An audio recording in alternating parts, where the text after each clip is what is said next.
सफर जिंदगी का।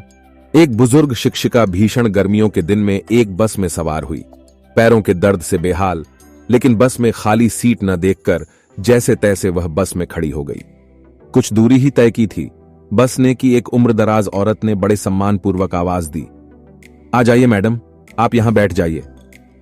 कहते हुए उसे अपनी सीट पर बैठा दिया।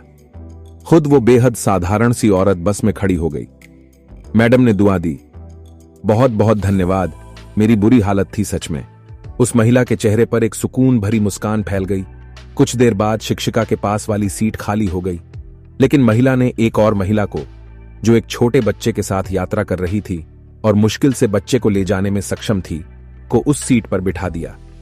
अगले पड़ाव पर बच्चे के साथ महिला भी उतर गई, सीट खाली हो गई। लेकिन नेक दिल महिला ने खुद बैठने का लालच नहीं किया। उसने फिर बस में चढ़े एक कमजोर बूढ़े आदमी को उस सीट पर बैठा दिया जो अभी अभी बस में चढ़ा था। कुछ दूर जाने के बाद सीट फिर से खाली हो गई। बस में अब गिनी चुनी सवारियां ही रह गई थीं। अब उस अध्यापिका ने महिला को अपने पास बिठाया और पूछा, सीट कितनी बार खाली हुई है, लेकिन आप लोगों को ही बैठाती रहीं, खुद नहीं बैठी, क्या बात है? महिला ने कहा, मैडम, मैं एक मजदूर हूं और दिन भर खड़े रहकर मजदूरी करने से ही मेरा जीवन चलता है। इसके साथ ही मेरे पास इतने पैसे नहीं हैं कि मैं कुछ दान पुण्य या दूसरा परोपकार का काम कर सकूं। तो मैं क्या करती हूं कि कहीं रास्ते से कूढ़ा करकट उठाकर एक तरफ कर देती हूं, कभी किसी जरूरतमंद को पानी पिला देती हूं, कभी बस में किसी के लिए सीट छोड़ देती हूं। फिर जब सामने वाला मुझे दुआएं देता है तो मैं अपनी गरीबी भूल जाती हूं। दिन भर की थकान दूर हो जाती है।